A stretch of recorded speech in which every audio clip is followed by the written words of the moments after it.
Monson's black slate ended up in the eternal flame at Arlington Cemetery. That's not a metaphor. That's quarry stone from a little town in the Maine woods, cut, polished, and sent off to hold national grief in place.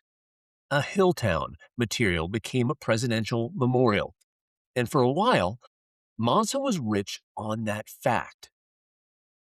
Then the quarries closed, the mills went quiet, and the town that once exported darkness turned into one more lonely dot on Route 6, a place most people only notice when they're already late for somewhere else.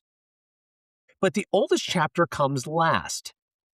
In the 2010s, the Libra Foundation started buying up buildings, buying time, and buying the possibility of a second life, and turning a dying quarry village into a curated arts colony where hikers, artists, and local holdouts now share the same streets with very different ideas about what counts as roughing it. Now, as you blow past it, and you shouldn't, Monson looks like the kind of Maine town you'd mistake for a pause.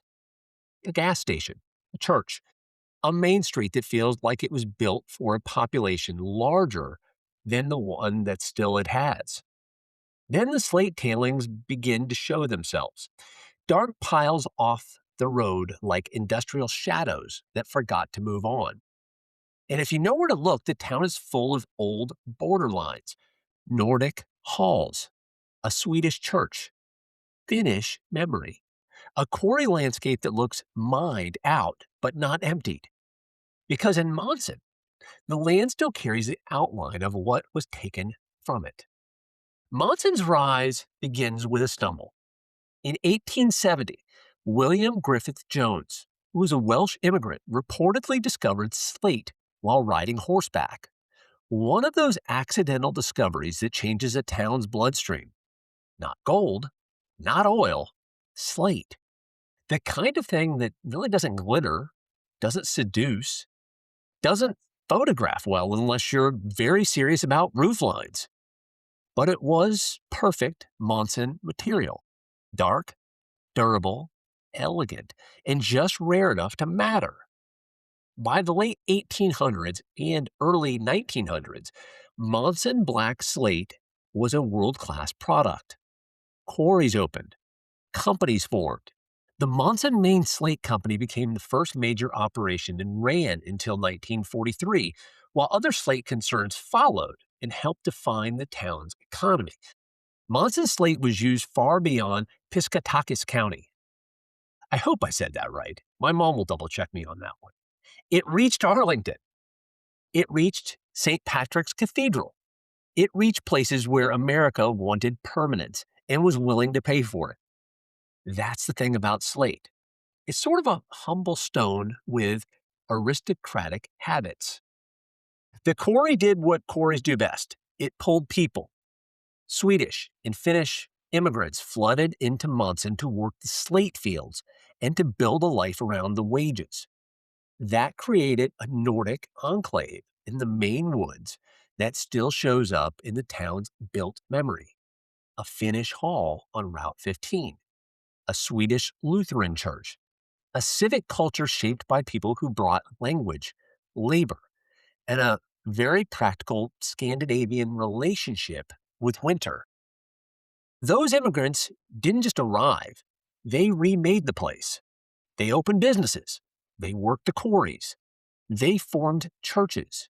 They gave Monson a cultural texture that still stands out in a state full of mill towns and fishing towns and logging towns.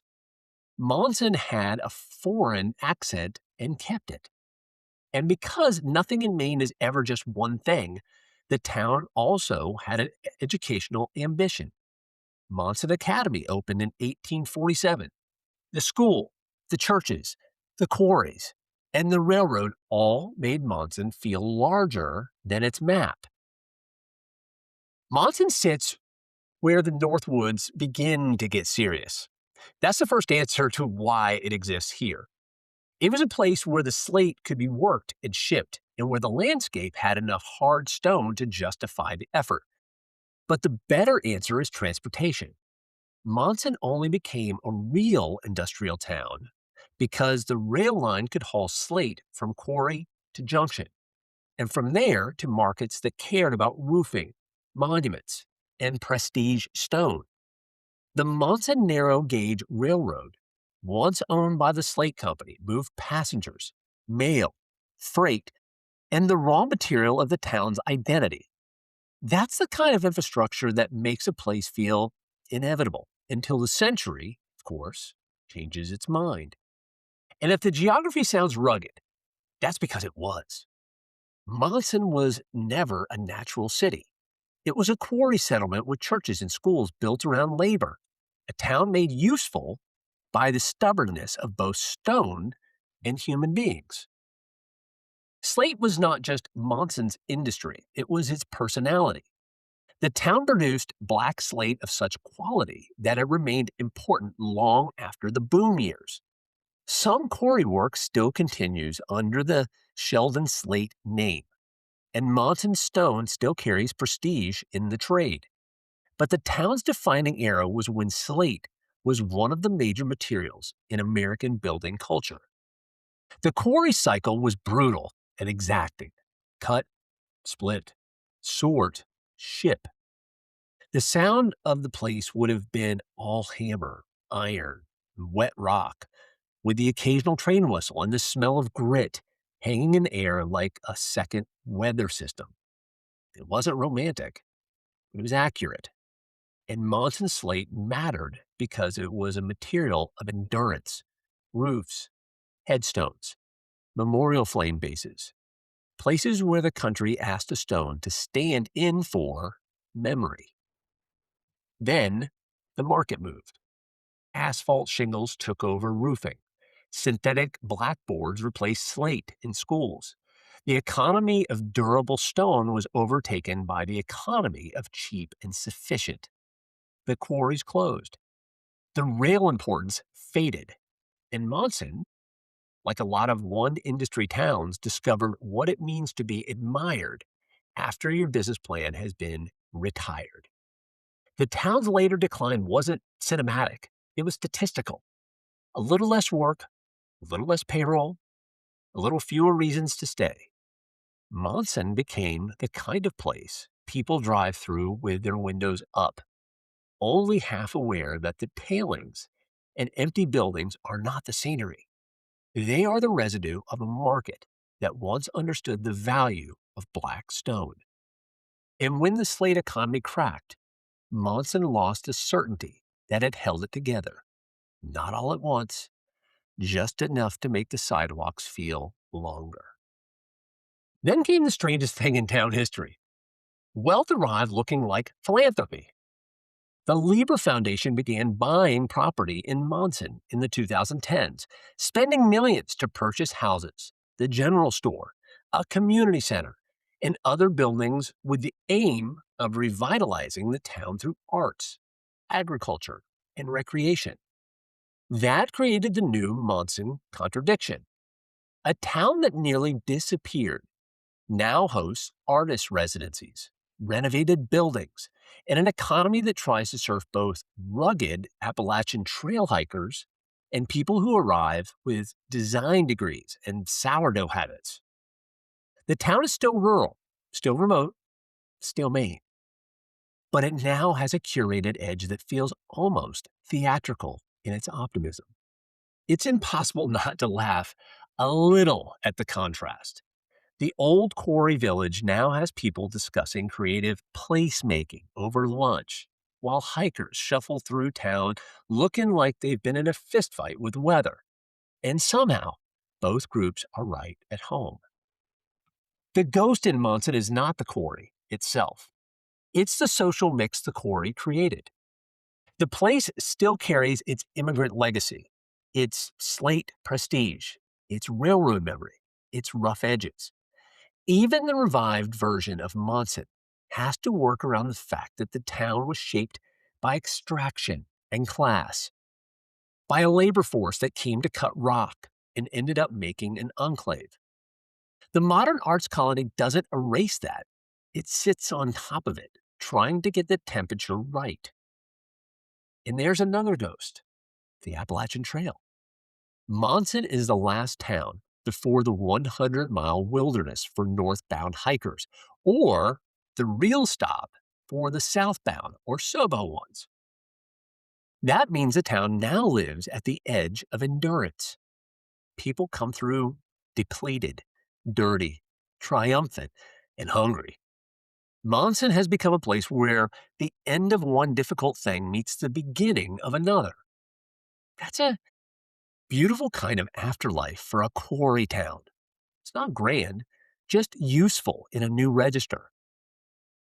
Monson says something old and true about America. We build towns around one thing and then act surprised when the thing changes. Slate made Monson. Slate also left it behind. Immigrants gave it depth. Modern philanthropy gave it a second act. The town now lives between labor and curation, between the rough hand of extraction and the soft hand of renovation. That's not hypocrisy. That's survival with better lighting. And if the arrangement feels odd, that's because it is. The same streets that once moved quarrymen and rail freight now host hikers, artists, and visitors looking for authenticity. But authenticity in Monson is not an aesthetic. It's stone. It's work. It's the long memory of a place that learned how to become visible through what it took to get out of the ground. So, when you pass Monson on Route 6, don't let it reduce itself to a pause. This is the town where black slate once helped define American permanence, where Nordic immigrants made a labor culture and called it home, where the quarries went quiet, the economy thinned, and then new money arrived to make the old bones usable again. Like I said, the tailings are still there. The slate is still there. The artists are there now. So are the hikers breathing hard and asking for food. And under all of it, under the bread and the paint and the new ambition, the old quarry keeps its silence. Dark, heavy, exact. A town cut from the rock, then asked to become something lighter. This has been Drive-Thru Towns. I'm your host, Andrew Wilcox. A special thanks to Chloe Jones for providing our music. If you enjoy this journey, please follow the podcast to stay updated on all our upcoming episodes. To keep the conversation going, you can connect with me on Instagram at 50 State Family. Find me on LinkedIn under Wilcox Legal, or reach out directly via email at wilcoxlegal@gmail.com. Thanks again for tuning in, and I'll see you on the next road.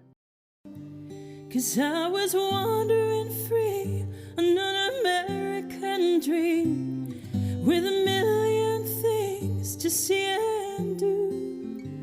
But it's all good, I'm fine. Had the time of my life, 'cause I did it all.